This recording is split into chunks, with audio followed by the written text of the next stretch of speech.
सोचो अगर स्पाइडरमैन और ब्लैक कैट एमसीयू में होते, या फिर थॉर और शी हल्क का एक रोमांस एंगल होता। एमसीयू ने हमें कुछ आइकॉनिक कपल्स दिए हैं, जैसे टोनी और पेपर, पीटर और एमजे, और डेयरडेविल और शी हल्क। लेकिन मार्वल कॉमिक्स में ऐसे बहुत सारे कपल्स हैं जो एमसीयू में कभी आए ही नहीं। कुछ रिलेशनशिप्स तो एमसीयू को और भी इंटरेस्टिंग बना सकती हैं, और कुछ इतनी वियर्ड थी कि उनका ना आना ही बेटर था। चलो देखते हैं 10 मार्वल कपल्स जो एमसीयू में होने चाहिए थे।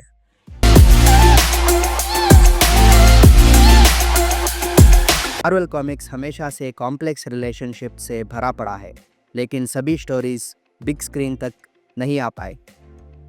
कुछ कपल्स एमसीयू के कैरेक्टर्स को और भी डेप्थ दे सकते थे, और कुछ रिलेशनशिप्स इतनी अजीब थी कि उनका ना आना ही सही लगा।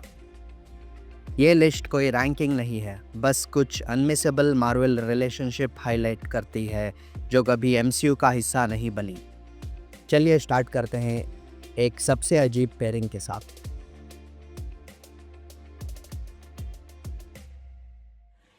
एमसीयू में क्लिंट और वांडा का एक स्ट्रॉन्ग फ्रेंडशिप बॉन्ड दिखाया गया है, जो एक तरह से फादर डॉटर जैसा फील होता है। लेकिन कॉमिक्स में इनका एक ऑकवर्ड रिलेशनशिप था। वांडा ने हाउस ऑफ एम और एवेंजर्स डिसअसेंबल्ड आर्क्स में हॉकाई को 2 बार मार दिया था। बाद में ये रिवील किया गया था कि जिसे वांडा समझ रही थी वह असल में डूमबॉट था। एमसीयू ने इसको अवॉइड करके सही किया, वरना ये स्टोरी काफ़ी अजीब लगती।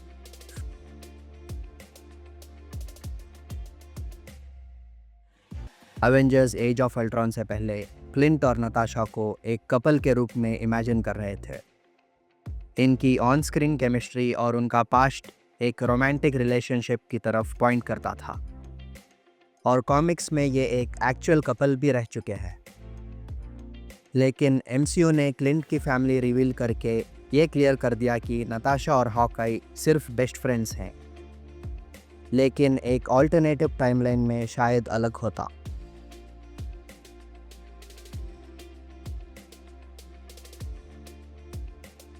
टोनी का यूजुअली सीईओ या एवेंजर्स लेवल हीरोज के साथ पेयरिंग होता है, लेकिन कॉमिक्स में एक नए आर्क में राइटर क्रिस्टोफर कैंटवेल ने टोनी को हेलकैट एकेए पैट्सी वॉकर के साथ पेयर किया।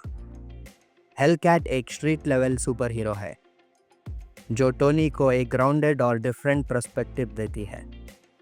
एमसीयू ने पेपर और टोनी की स्टोरी पर फोकस किया था, लेकिन अगर हेलकैट को एमसीयू का पार्ट बनाया जाता तो एक इंटरेस्टिंग ट्विस्ट होता।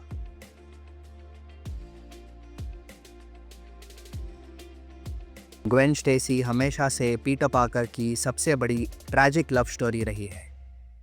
एमसीयू में अब तक टॉम हॉलैंड के पीटर का ग्वेन के साथ कोई कनेक्शन नहीं दिखाया गया, लेकिन ऑनेस्टली एंड्रू गारफील्ड और एमा स्टोन की केमिस्ट्री इतनी परफेक्ट थी कि एमसीयू को शायद इसको रिपीट करने की ज़रूरत नहीं है।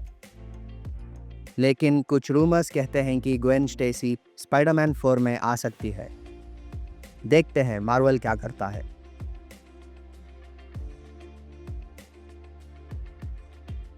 इमेजिन करो थॉर और शी हल्क एक कपल होते। ये कॉमिक्स में एक रॉम कॉम जैसा स्टार्ट था, जिसमें ये दोनों सैवेज लैंड जाते हैं और एक दूसरे को समझने की कोशिश करते हैं। सबसे इंटरेस्टिंग बात यह है कि एमसीयू में आज भी ये पॉसिबल है। शी हल्क और थॉर दोनों अभी तक एमसीयू का पार्ट हैं, और उनकी लव लाइफ मोस्टली ओपन है। क्रिस हेम्सवर्थ और टैटियाना मैसेलेनी का एक रोमांस एंगल देखना बड़ा इंटरेस्टिंग हो सकता है।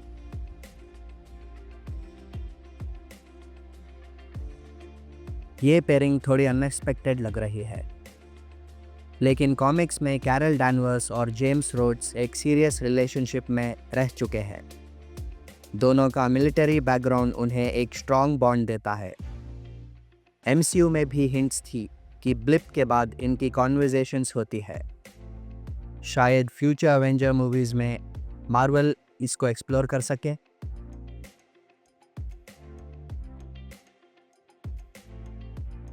अल्टीमेट यूनिवर्स कॉमिक्स में कैप्टन अमेरिका और वास्प एक कपल थे। जब स्टीव रॉजर्स आइस से थॉ हुआ तो वास्प ने उसकी मॉडर्न वर्ल्ड में हेल्प की, लेकिन एमसीयू के हिसाब से ये रिलेशनशिप काम नहीं करती।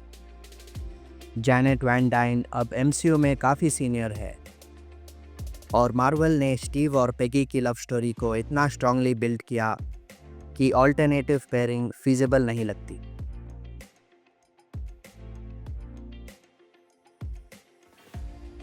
मैट मोडॉक ने काफ़ी लोगों को डेट किया है, लेकिन ब्लैक विडो के साथ उसका स्ट्रॉन्ग कॉमिक बुक रोमांस रहा है।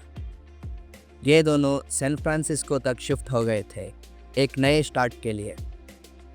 एमसीयू इसको अब एक्सप्लोर नहीं कर सकता क्योंकि नताशा अब मर चुकी है, लेकिन शायद येलेना के साथ ये डायनामिक एक्सप्लोर हो।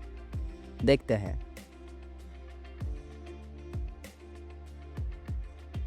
कॉमिक्स में बकी और नताशा का एक सीरियस पास्ट रिलेशनशिप रहा है।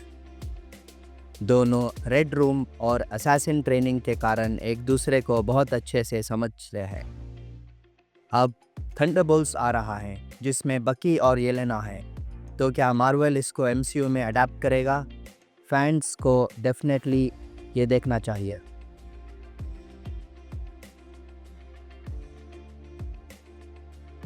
स्पाइडरमैन और ब्लैक कैट का रोमांस कॉमिक्स का एक मोस्ट लव्ड रिलेशनशिप फिल्म। ये एक ऐसी लव स्टोरी है जो पीटर पार्कर के पर्सनल लाइफ से ज़्यादा स्पाइडरमैन आइडेंटिटी पे फोकस करती है। अब नो वे होम के बाद पीटर पार्कर कंप्लीटली अंडरग्राउंड है, तो ब्लैक कैट का एमसीयू डेब्यू परफेक्ट टाइमिंग पर हो सकता है। फैंस भी काफ़ी टाइम से फिलिशा हार्डी का एमसीयू एंट्री डिमांड कर रहे हैं।